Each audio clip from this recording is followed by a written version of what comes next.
હિન્દુ ધર્મમાં ગીતા એકમાત્ર એવો ગ્રંથ છે જે સ્વયં શ્રીકૃષ્ણના મુખે બોલાયો છે. હકીકતમાં ભગવદ્ ગીતાનો ઊંડાણથી અભ્યાસ કરીએ તો શ્રીકૃષ્ણ અર્જુન વચ્ચેના સંવાદમાં જીવન જીવવાનું સાર છુપાયેલો છે.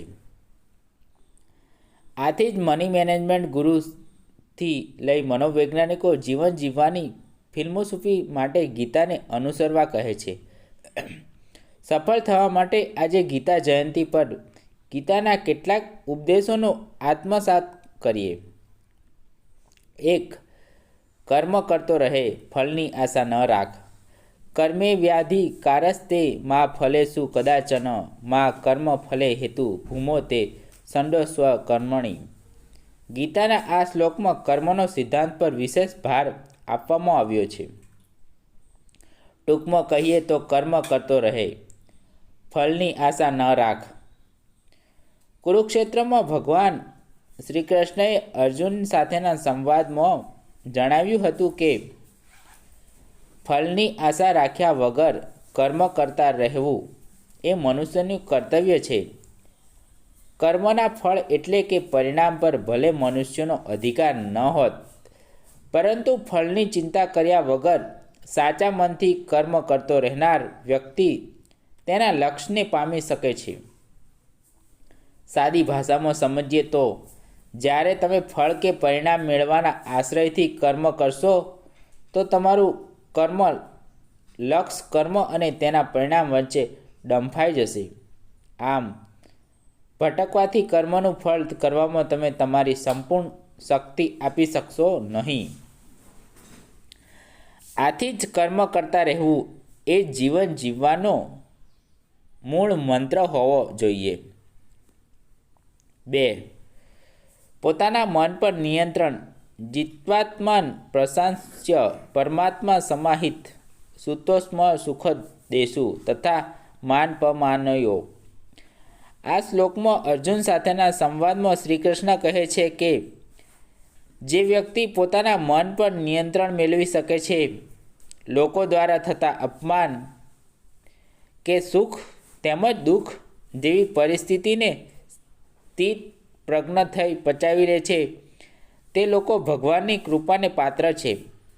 રોજિંદા જીવનમાં ઘણા લોકો ગુસ્સો, મોહ, લાલચ કે ભાવુકતાને વશ થઈ ખોટા નિર્ણયો લઈ બેસતા હોય છે.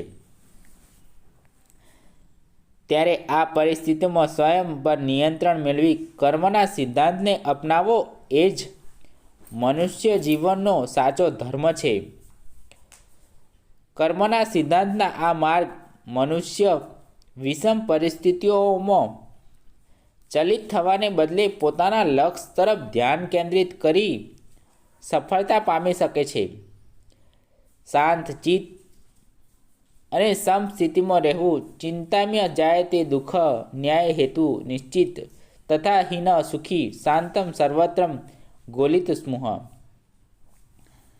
ભૌતિક સુખોને પામવા સતત દોડ મૂકી રહેલો વ્યક્તિ આજે ચિંતા, તણાવ અને ઊંચાટના કારણે અનેક બીમારીઓને નોતરું આપે છે.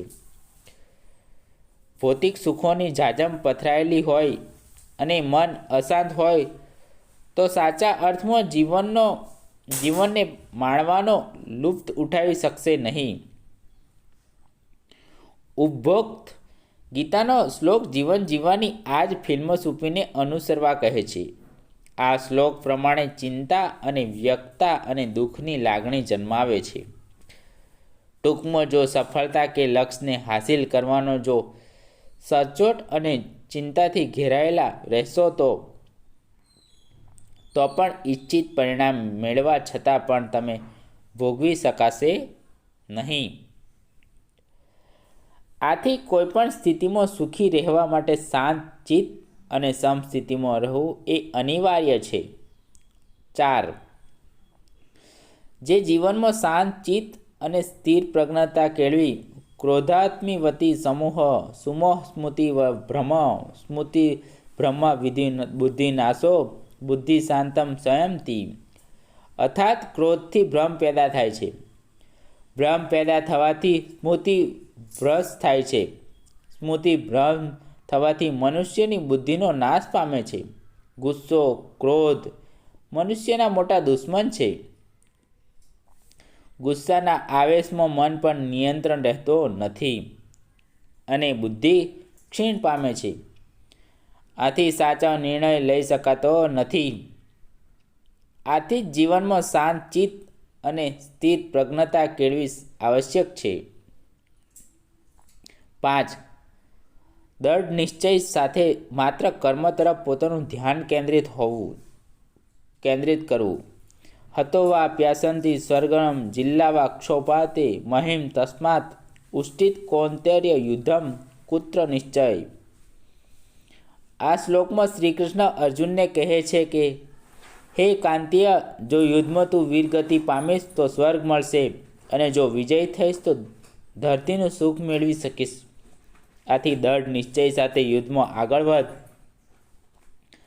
આ શ્લોકમાં આજના જીવનના પરિપ્રેક્ષ્યમાં સમજીએ તો જીવનમાં ઘણીવાર ભાવનાત્મક કે આસપાસના પરિબળો આપણું મન વિચલિત કરે છે અને તે સમયે લક્ષ્યથી ધ્યાન હટી જે તે પરિસ્થિતિને વશ થાય છે. તે સમયે ગીતાના આ શ્લોકોને ધ્યાનમાં રાખીને દૃઢ નિશ્ચય સાથે માત્ર કર્મ તરફ પોતાનું ધ્યાન કેન્દ્રિત કરવું જોઈએ.